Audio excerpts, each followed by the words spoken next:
Just ahead on 6 News this morning, someone is waking up a mega millionaire. Are they from Michigan? We have the latest lotto numbers and how that money affects schools in the state. And people in Lansing Township sound off on the cleanup efforts at a local business after it burned down last month. Plus, Congress is back to work in Capitol Hill today. Find out how Republicans are gearing up to take control of the House. This is WLNS TV Lansing. Now, from your news leader, this is 6 News This Morning. Yeah, Wednesday morning, halfway through the work week here. We've seen a bit of a mix-up, I guess, in conditions. Yeah, some warmer mornings Monday and Tuesday, but some sloppy ones with snow. Oh, I know, yeah. Now we've given up on the snow, but the colder weather has moved back in. So no more snow, but chillier. Yeah, it's one or the other. It seems like every morning in mid-Michigan. So the bigger one is it's cold out there, and I mean very chilly, but it's dry. Roads are in pretty good shape. Now don't blink because the light snow will return. I'll let you know when in just a moment, and we get that frigid Friday.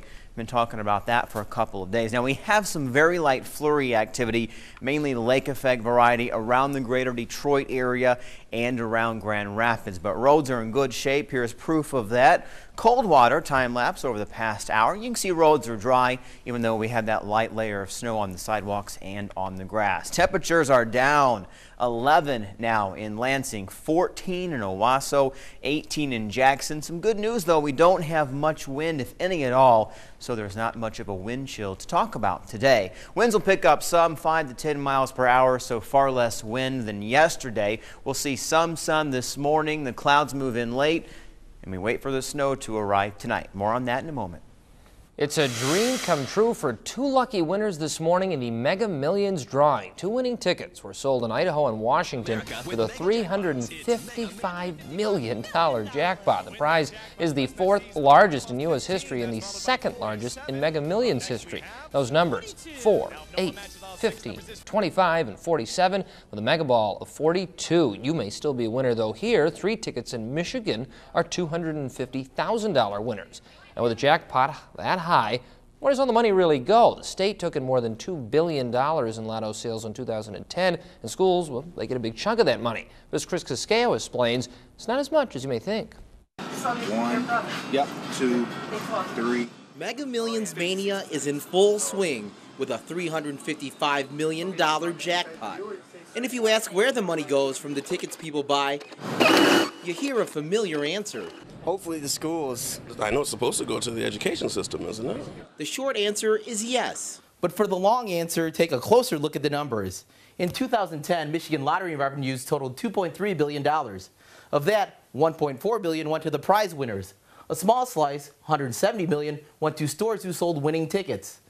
Roughly 30%, about $701 million, went to schools.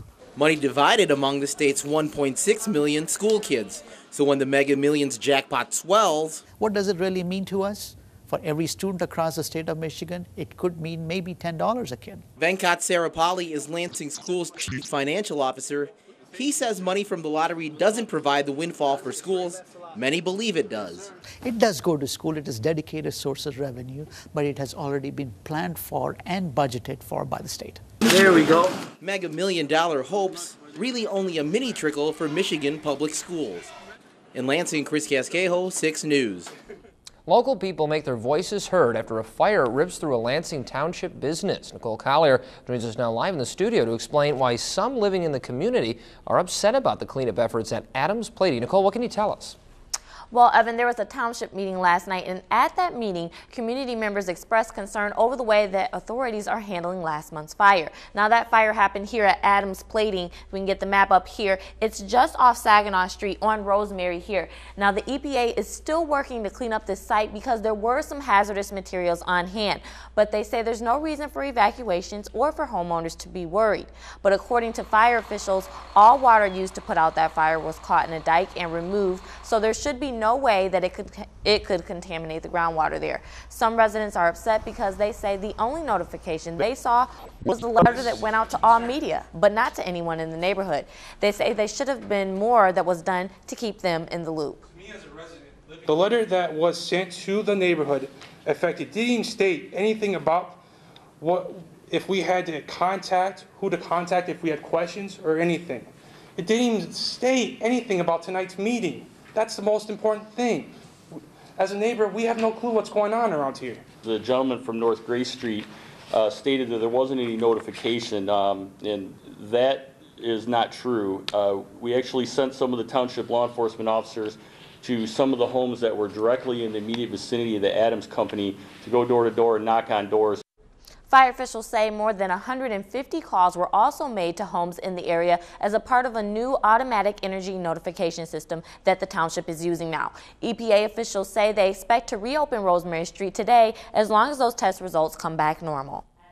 All right, thank you, Nicole. Waverly school officials, they need your input at a meeting tonight on how to restructure their school. Last year, Michigan ruled the school wasn't performing at state standards, and now officials have come up with 4 ideas to form committees on. They include the expansion of early childhood education, reconfiguring the grade level structure, creating a freshman academy, and implementing a full-day kindergarten. All community and staff members are invited to the meeting. It starts at 7 p.m. at the Waverly High School cafeteria.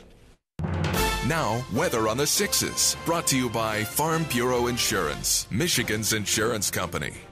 Well, we've got a mix of stars and clouds out there, and just a flurry or two, mainly west and east of the city, but roads are in pretty good shape. No major hiccups as we head into work or school, save for the temperature 11, but the wind is calm, so the wind chill is also 11. We've got low teens to around 20 this morning, 19 in Charlotte, 21 in Mason, couple of the warmer spots. Now, it really depends on your sky condition. You can see the clouds and flurries quickly breaking up this morning, and where you have the clearing, like Lansing, you're colder, and we'll be going with that sun and cloud mix this morning, but there are some signs of the atmosphere drying out and a decent amount of sunshine through the middle of the day. However, late today the clouds get awful thick.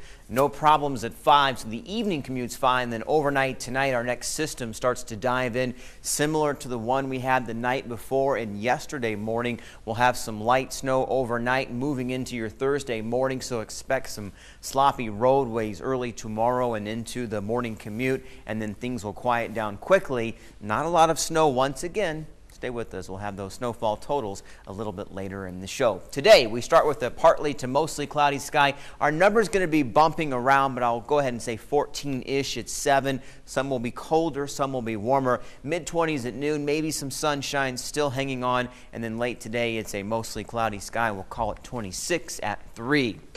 Light snow is likely tonight into Thursday morning, then lake effect snow showers late Thursday and Friday. Still have that frigid day on Friday with a high of 19.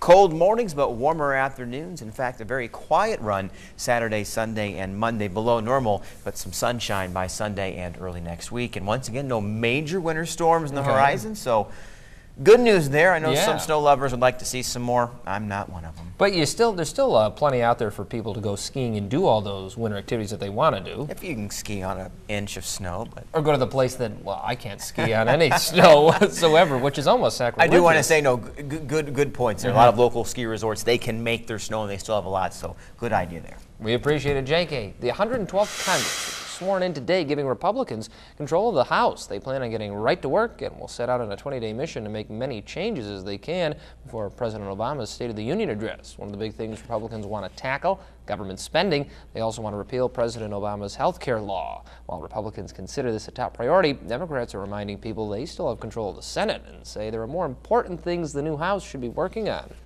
Every minute wasted on trying to repeal healthcare reform fruitlessly is one less minute that Republicans will spend on job creation and turning this economy around. President Obama says he's focusing on economic recovery, and he hopes eventually Republicans will too. Coming up, find out how scientific testing played a role in overturning the conviction of a Texas man sentenced to 75 years in prison. That's straight ahead after the break. It's 5:09. Thanks for watching. We'll be right back.